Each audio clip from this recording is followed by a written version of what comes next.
Praise lord. ఈ దినం దేవుని వాక్యమునకు మీకందరికీ స్వాగతం, సుస్వాగతం.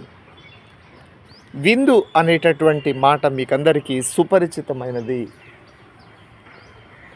జీవితంలో మంచి సందర్భాలు జరిగినప్పుడు, శుభకార్యాలు జరిగినప్పుడు మనం విందు చేస్తూ ఉంటాం. ఆ విందులో అనేక మందిని పిలిచి మనము మన సంతోషాన్ని, మన ప్రేమను మనం అందిస్తూ ఉంటాం.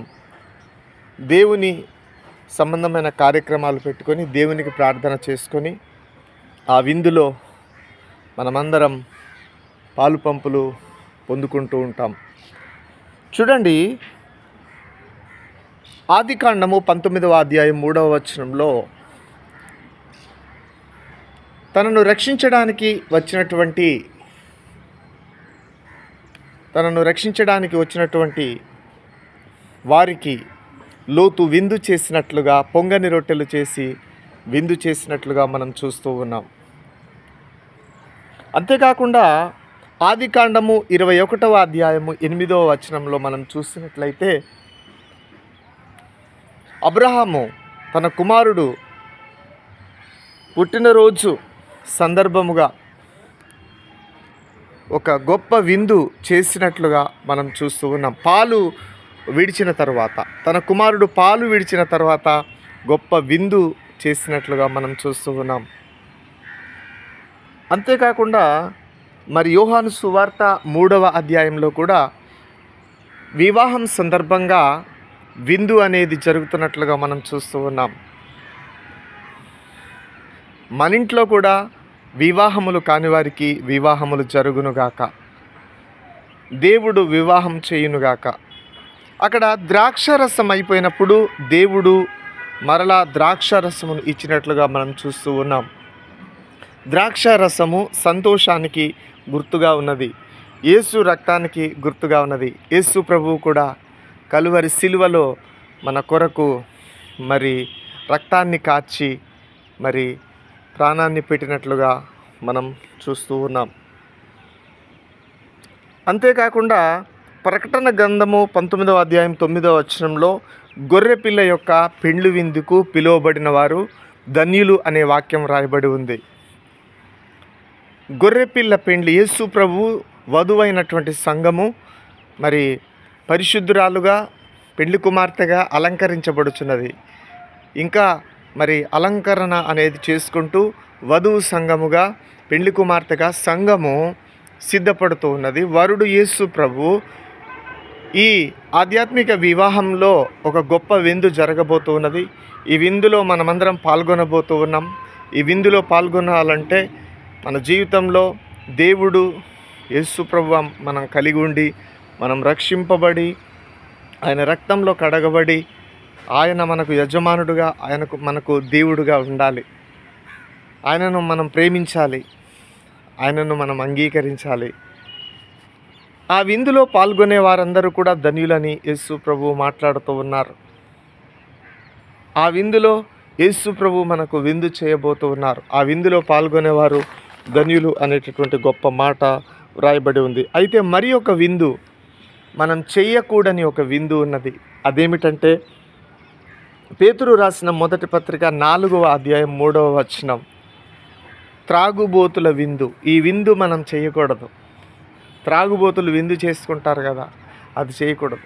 ఎవరైనా ఇటువంటి త్రాగుబోతులు, మందు త్రాగేవారు చేసేటటువంటి ఇటువంటి విందులు చేసుకుంటూ ఉంటే వాటిని మానేయాలని దేవుడు పక్షమున మేము విన్నపం చేస్తూ ఉన్నాం. త్రాగుడు విందులు మానేయండి, మందు తాగడం మానేయండి.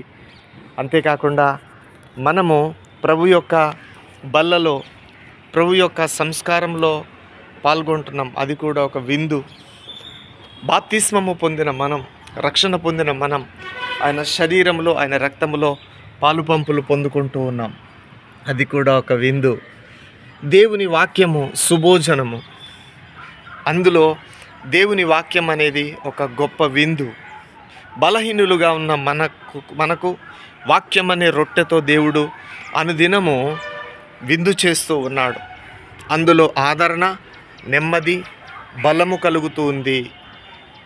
ఈ విందులో మనం పాల్గొనాలి. దేవుని వాక్యం అనేది మనం జీవించడానికి కారణమవుతుంది. మనకు శక్తి కలుగుతుంది, మనకు నెమ్మది, సమాధానము, ధైర్యం కలుగుతుంది, ఆశీర్వాదం అనేది కలుగుతుంది.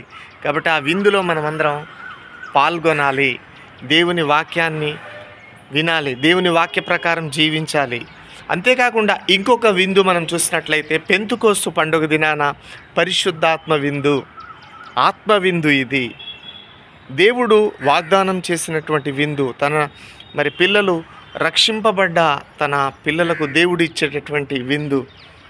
ఆ విందు పరిశుద్ధాత్మ విందు. పరిశుద్ధాత్మ వచ్చినప్పుడు వారు శక్తి పొందారు, అన్య భాషలు మాట్లాడారు, పరవశులయ్యారు, శక్తిమంతులయ్యారు, బలవంతులయ్యారు.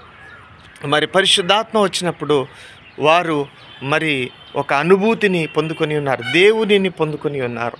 దేవుని శక్తి ఎలా ఉంటుంది, దేవుని అభిషేకం ఎలా ఉంటుంది, ఇది కూడా ఒక విందుగా జరుగుతోంది.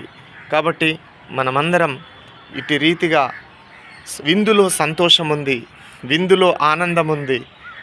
ప్రేమ విందు, విందు ప్రేమతో కూడినది. దేవునితో పాటు ప్రతిరోజు ఒక పండగలా మన జీవితం గడిచిపోవాలి. ప్రతిరోజు అనేక సంతోషాలు మనం పొందుకోవాలి. మన బాధలు, మన కష్టాలు అవన్నీ మనం మరిచిపోయి సంతోషంగా, ఆనందంగా ఆనందిద్దాం, దేవునితో సంతోషిద్దాం. ప్రేమ విందులో పాల్గొందాం, ఆత్మ విందులో పాల్గొందాం, వాక్యమనే విందులో పాల్గొందాం.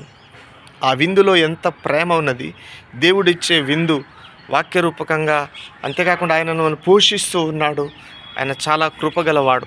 ఆ విందులో ఎంతో రుచికరమైనటువంటి ఆహార పదార్థాలు ఉంటాయి.